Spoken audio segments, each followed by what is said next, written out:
spreading the gospel, telling the people about Jesus, doing his work. As long as he has food and clothing, he will be happy with it. Because that is enough. As long as we have Jesus, we have everything. Amen. Amen. Amen. I greet you in the name of the Father, and of the Son, and of the Holy Spirit. Let us pray. Almighty Father, to whom all hearts are open, all desires known, and from whom no sins seen, bless the thoughts of our hearts and minds through the inspiration of the Holy Spirit, that we may worthily magnify the holy name. Amen. Amen. Our call to worship this morning comes from Psalm 146. Praise the Lord, O my soul. I will praise the Lord all my life. I will sing praise to my God as long as I live. Do not put your trust in princes, in mortal men who cannot save. When their spirit departs, they return to the ground. On that very day, their plans come to nothing. Blessed is he whose help is the God of Jacob, whose hope is in the Lord his God, the maker of heaven and earth, the sea and everything in them. The Lord who remains faithful forever. He upholds the cause of the oppressed and gives food to the hungry. The Lord sets prisoners free. The Lord gives sight to the blind. The Lord lifts up those who are bowed down. The Lord loves the righteous. The Lord watches over the alien and sustains the fatherless and the widow. But he frustrates the ways of the wicked. The Lord reigns forever, your God, O Zion, for all generations. Praise the Lord. First hymn is, to God be the glory.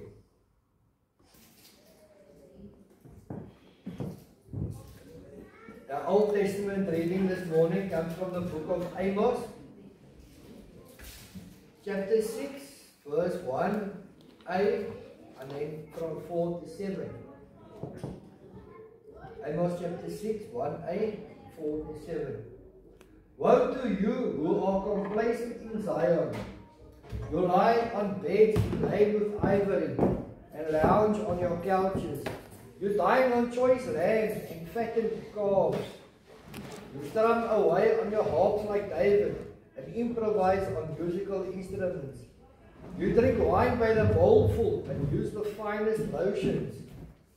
But you do not grieve over the ruin of Joseph. Therefore you will be among the first to go into exile. Your feasting and lounging will end.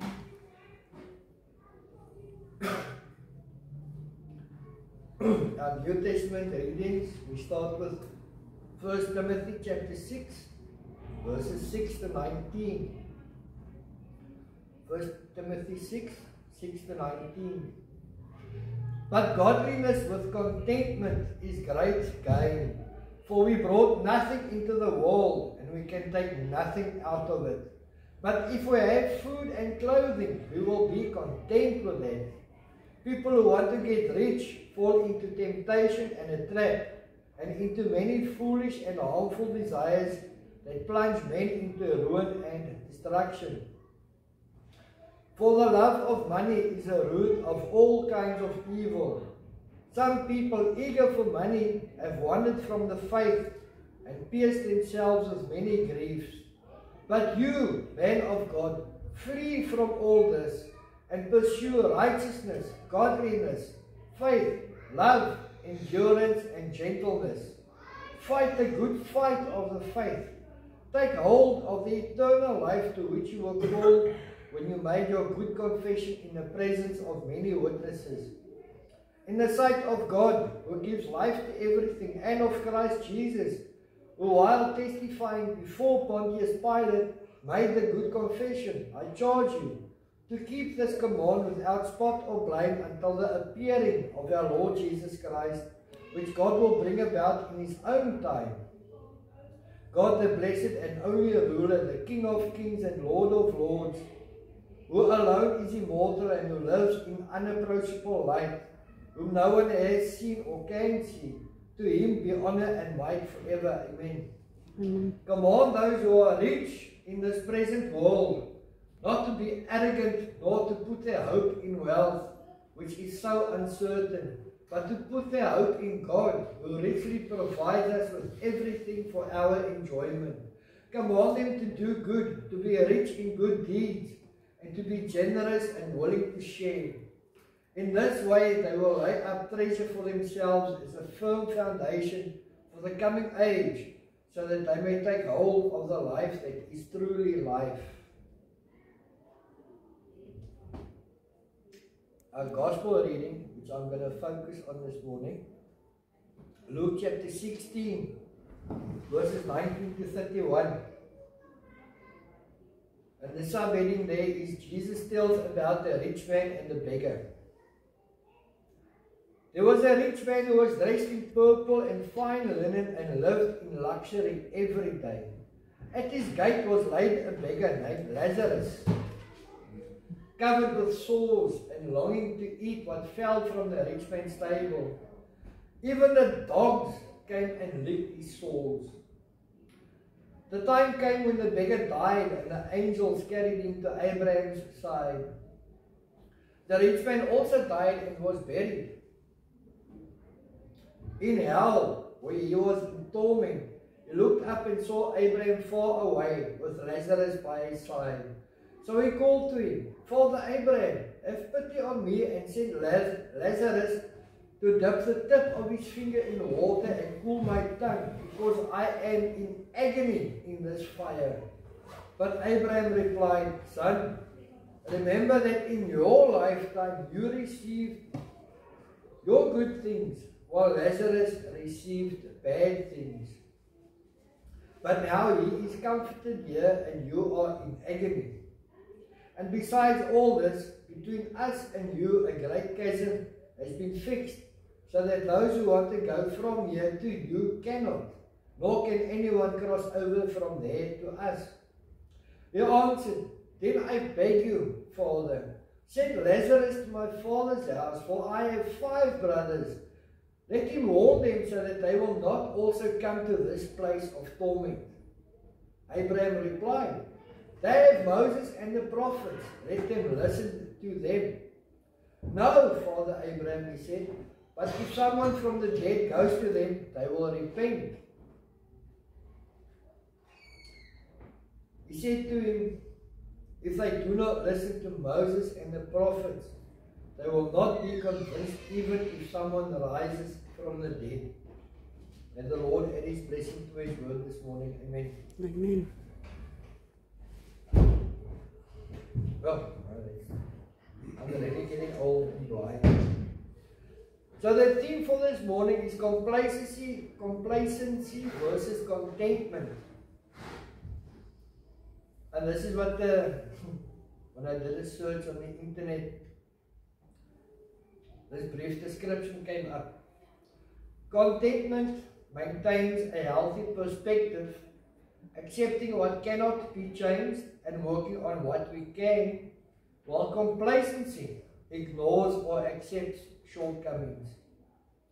So Amos was warning the people living in complacency and luxury in Zion, Israel and Judah. Great wealth and comfortable lifestyles sometimes make people think they are secure, but God is not pleased when we isolate ourselves from others' needs. God wants us to care for others as He cares for us. God's kingdom has no place for selfishness or indifference. We need to and must learn to put the needs of others before our own wants and desires. Using our wealth, I know not everybody is wealthy, but to the beggar, whatever we have seems like great wealth. Using our wealth to help others is one way to guard against pride and complacency. Amos mentions beds inlaid with ivory, which in that time was an imported luxury, rare and extremely expensive. Even a small amount of ivory was a symbol of wealth. Something as extravagant as a bed inlaid with ivory shows the extreme waste of resources that could have and should have been used to help the poor. Amos was warning the people of the impending doom headed their way if they do not repent of their complacent ways and return to obeying God. So Paul makes a statement to Timothy, but godliness with contentment is great gain. This statement is the key to spiritual growth and personal fulfillment. We should honor God and center our desires on Him. As Jesus taught in His Sermon on the Mount in Matthew 6, verses 31 to 34. So do not worry, saying, what shall we eat? Or what shall we drink? Or what shall we wear? For the pagans run after all these things, and your heavenly Father knows that you need them. But seek first His kingdom and His righteousness, and all these things will be given to you as well. Therefore do not worry about tomorrow, for tomorrow will worry about itself. Each day has enough trouble of its own. And we should be content with what God is doing in our lives. As Paul explains in Philippians 4, 11 to 13. I'm not saying this because I am in need, for I have learned to be content whatever the circumstances. I know what it is to be in need, and I know what it is to have plenty. I have learned the secret of being content in any and every situation, whether well-fed or hungry, whether living in plenty or in want. I can do all this through Him who gives me strength. So Paul says to Timothy, for we brought nothing into this world and we can take nothing out of it. But if we have food and clothing, we will be content with it. Just plain happy to be alive and to spread the gospel of Jesus. Happy to help where help is needed. The people in Ephesus, how do you pronounce Ephesus? They were wealthy. They put all their trust and hope in their wealth. But when things start to fall apart and when Christ comes again, no amount of wealth or money will save you. Yet most people still believe that money brings happiness. Rich people who crave greater riches can be caught up in an endless cycle that only ends in ruin and destruction. Look at King Solomon for a biblical example. So how can we keep away from the love of money, which is the root to all evil? Paul gives us some guidelines. Number one, we need to realize that one day the riches will be gone. Number two, be content with what you have. Number three, keep a close eye on what you are willing to do to get more money or wealth. Number four, love people more than money. Money cannot love you back. Only people can love you back. Reciprocate. Number five, love God's work more than money. I don't get paid for preaching.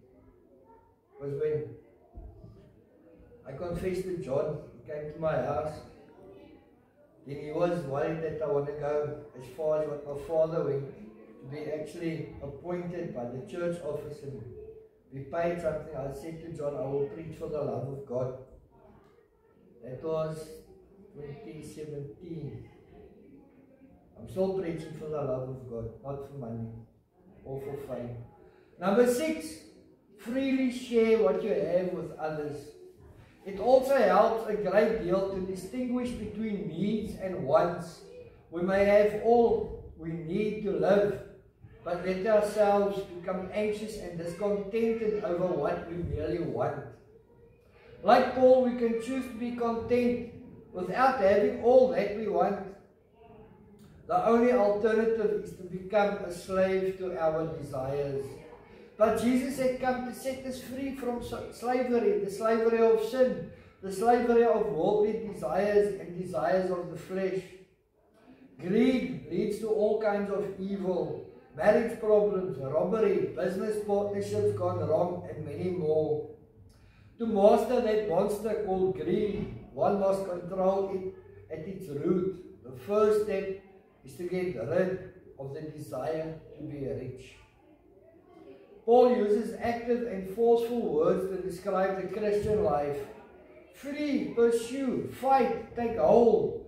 Because some think Christianity is a passive religion that advocates waiting for God to act.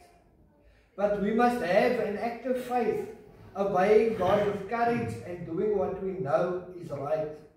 Paul ends his first letter with a charge to Timothy to keep this command, referring to the commands Christ has given to his church. Timothy's own confession of faith is compared with Jesus' confession before Pilate at his trial.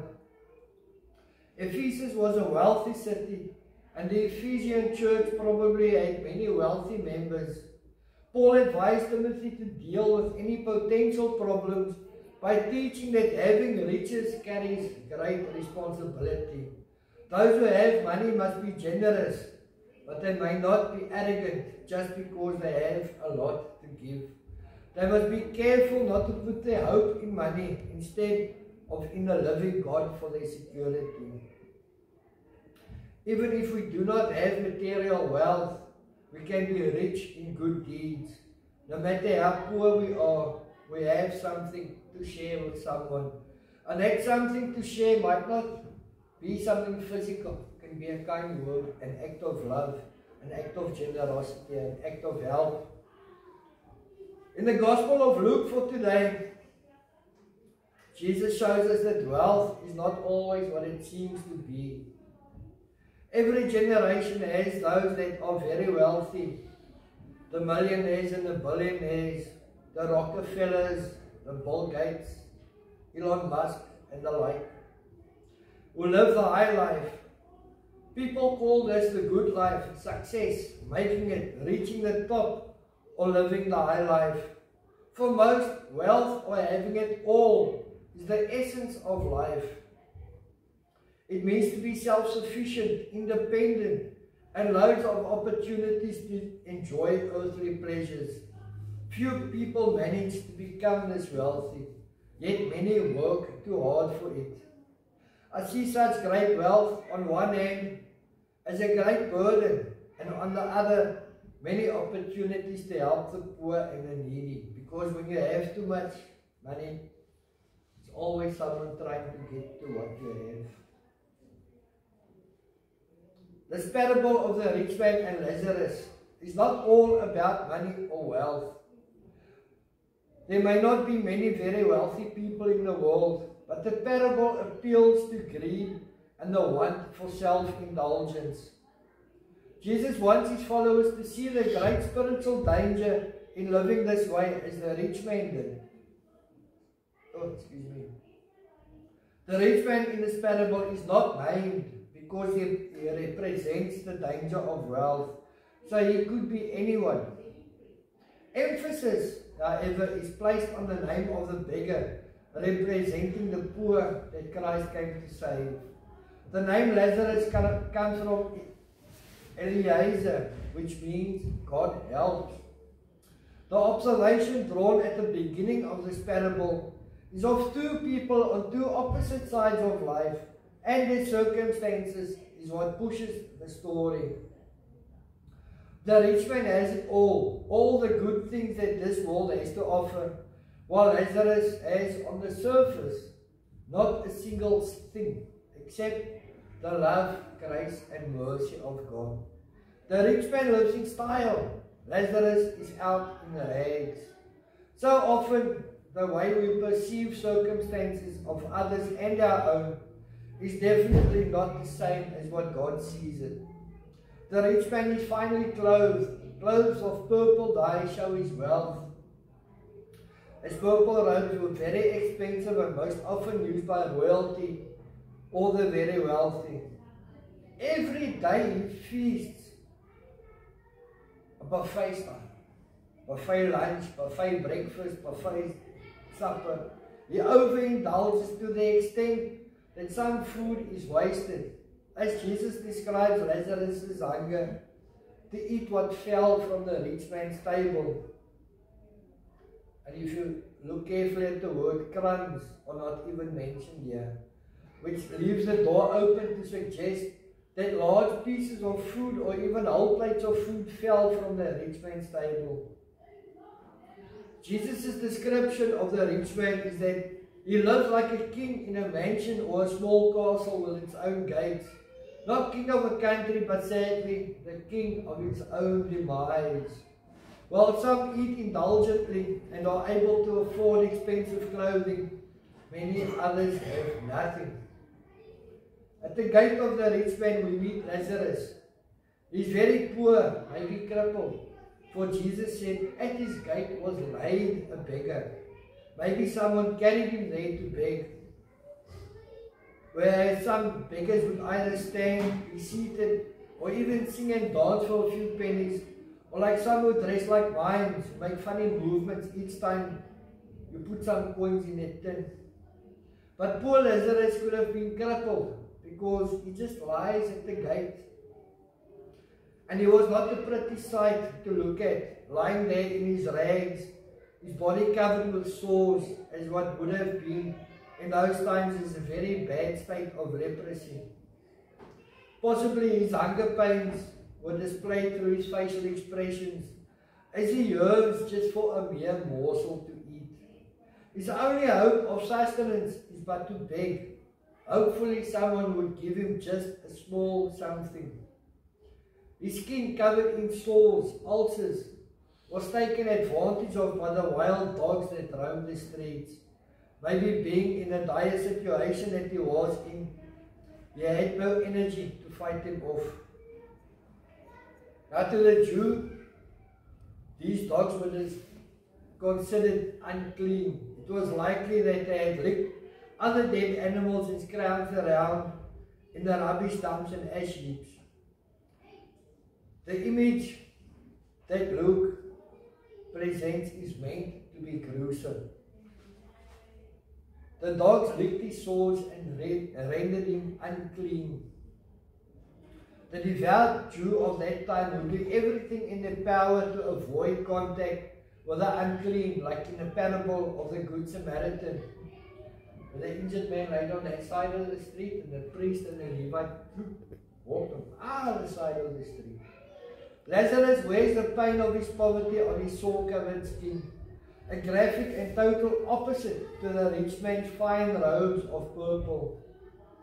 The teachers of the law and rabbis would have seen Lazarus' life as no life at all. They had a saying that 3 situations resulted in no life.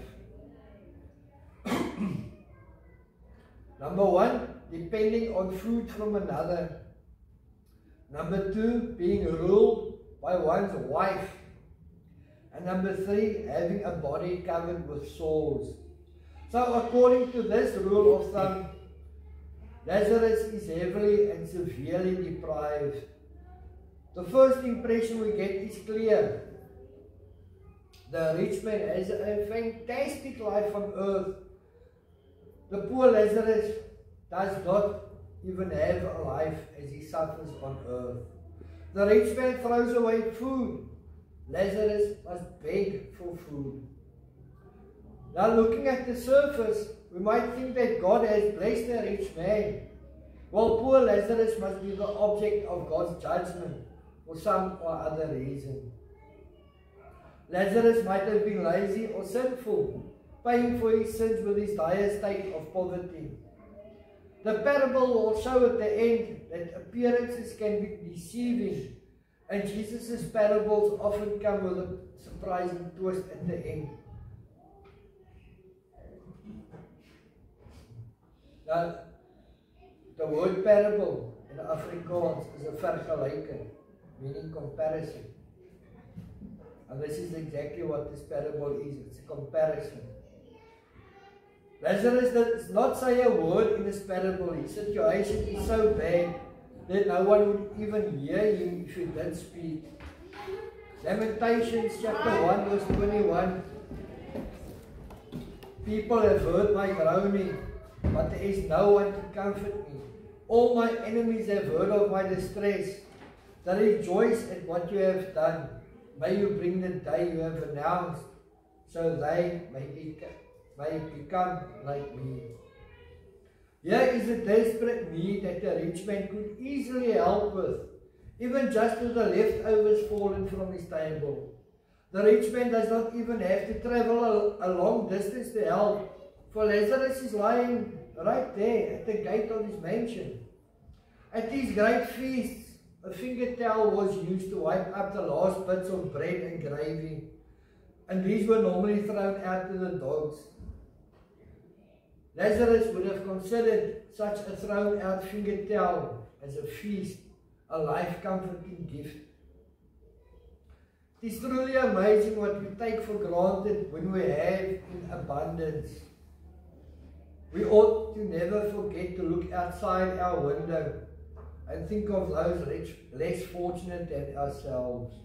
Life, many times, is defined by things or activities as we ignore people and souls in need. Often we feel helpless to help because the need is so greater than we could ever imagine. Sometimes people have to fall into totally desperate situations before others' concern moves into action, and for so many, that action never comes. So we hide in our mansions behind our gates and hope the world's poverty will just go away. Are we more like the rich man than we might think? In our street, there are very few houses that don't have a wall and gates in front. Our house is one of them. And ever so often, in my first thought, man, I'm trying to make lunch. I'm trying to have supper. But let me first go and look if there's some bread or something just to give this poor person that can go on their way. And then we have a neighborhood WhatsApp group as well, where people discourage us to help. Oh, please don't give them food. It gives them a reason to come again and to break in. I mean, really, if you're angry, what are you going to do? If you don't have a job, what are you going to do? Just give. As Jesus said, when you give with the right hand. Don't let your left hand know what your right hand is doing. This parable is not about money, but about roots, the roots of our hearts. Where do they reach? What feeds them? Are the roots of our hearts tied to earthly treasure, leisure and pleasure? Are we too busy to notice the cries of the desperation of mankind?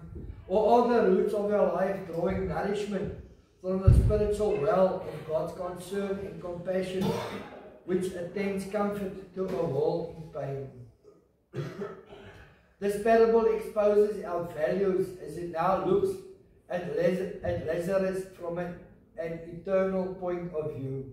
Both have passed on, the rich man and Lazarus. See, his money, his fortune couldn't save him from death. Each received a permanent destination, one that no amount of money could ever buy. Now let's see who is in and who is out, and why. A great reversal has happened. Lazarus is in and the rich man is out, which is an eschatological reversal. Eschatological means the body of religious doctrines concerning the human soul in its relation to death, judgment, heaven and hell. This parable is similar to a rags to riches story, but only the eternal destinations are the prize. Lazarus is in heaven at Abraham's side, while the rich man is in Hades, living in torment. The King James Version Bible reads, "And it came to pass that the beggar died and was carried by the angels into Abraham's bosom," even a more comforting image. Knowing that he is being comforted after a life of suffering. Everything is reversed and the charges are very permanent. The changes are very permanent. In fact, eternal. Lazarus is next to Abraham, the figure of promise, sharing in Abraham's blessing. Lazarus has been gathered to the fathers as God had said to Abraham in Genesis 15 verse 15. And thou shalt go to thy fathers in peace, thou shalt be buried in good old age. The angels carried him to Abraham's side as Jesus tells the story. Luke places emphasis that sometimes the poor are headed for glory because your social standing on earth does not necessarily dictate your spiritual standing before God. The rich man's new home address is now Hades or hell. He has successfully found the road to nowhere, the deepest, darkest abyss of despair and suffering. And gnashing of teeth and weeping there will be. A selfish life is a rootless life. Everything it yields withers and fades.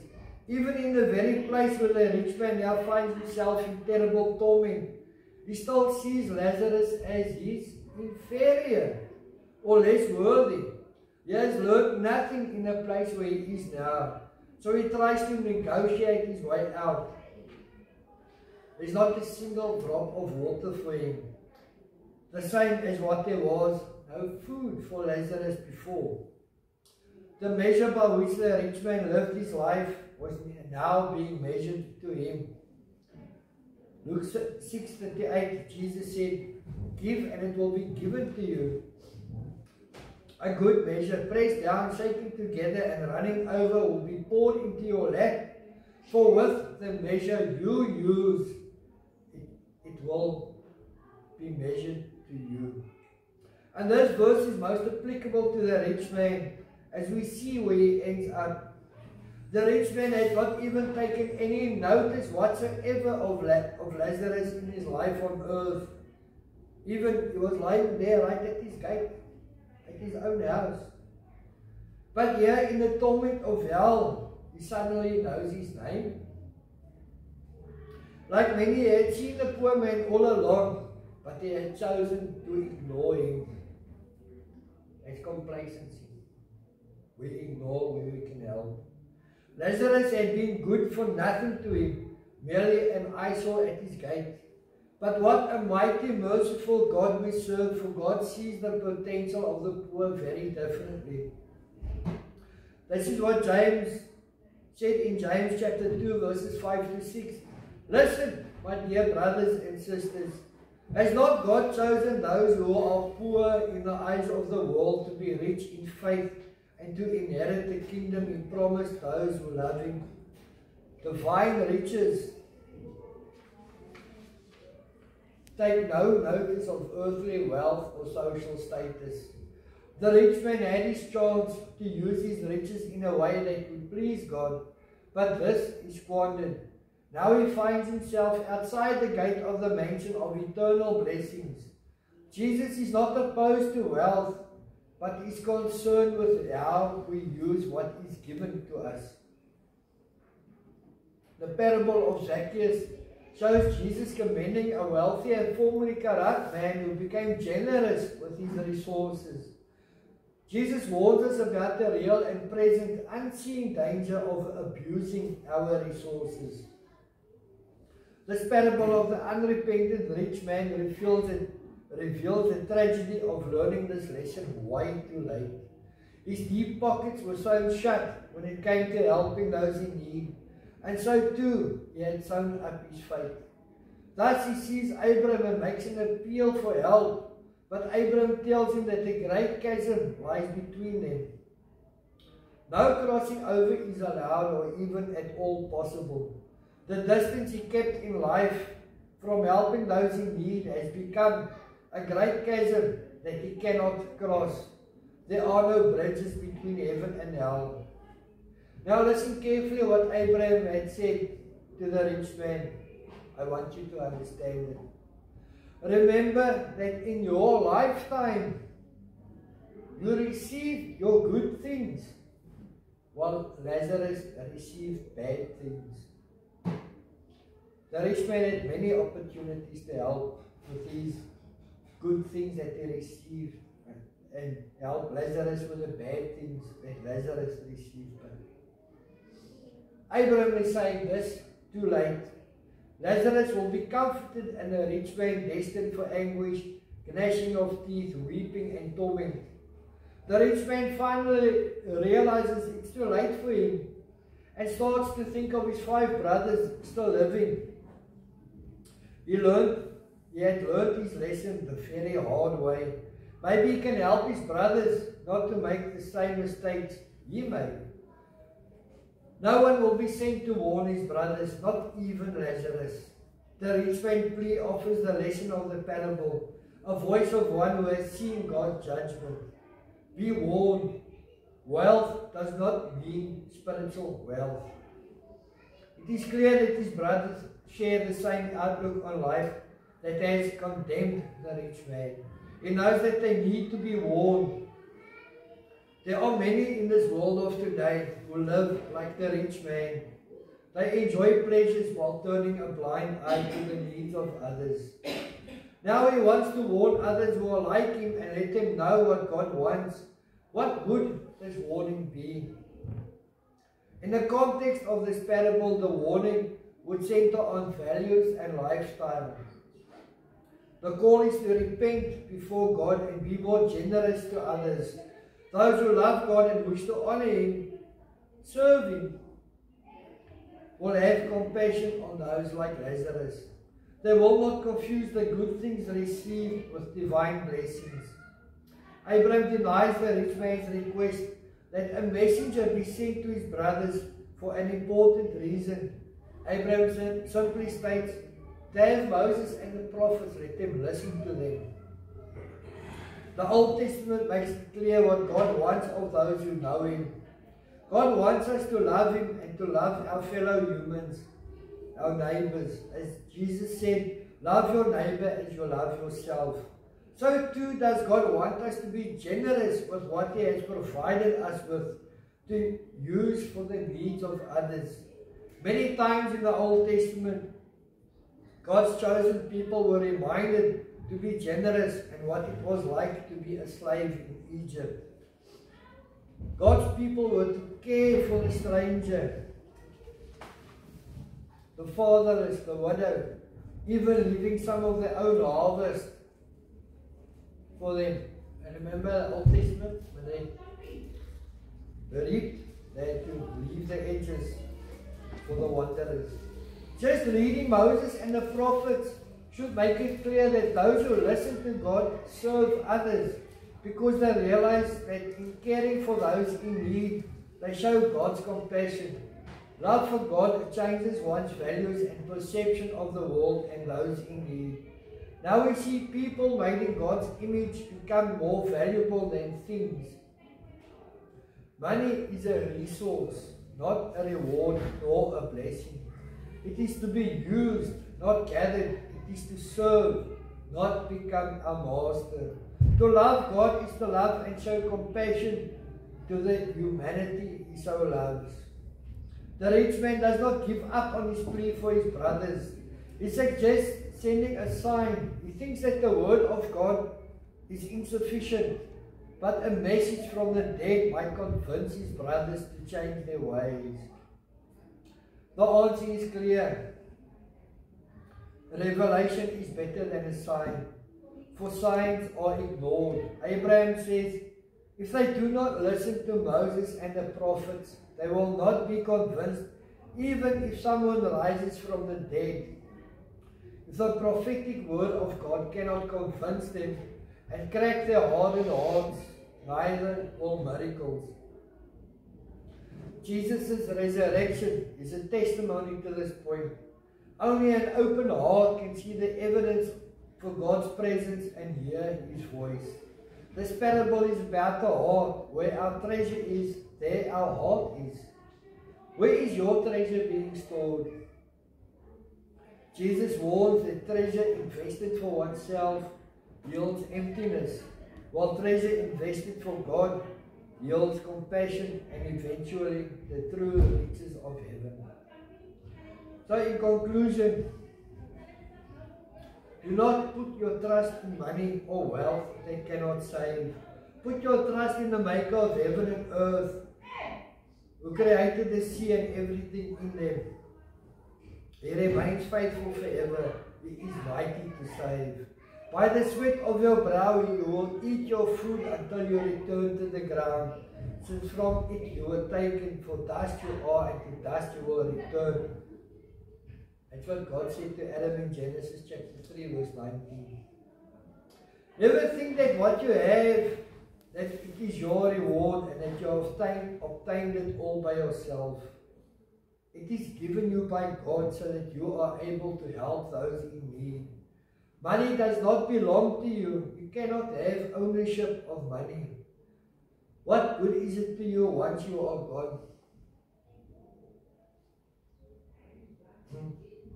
It reminds me of when the disciples complained to Jesus about Roman taxes and temple taxes and all that taxes that they had to pay.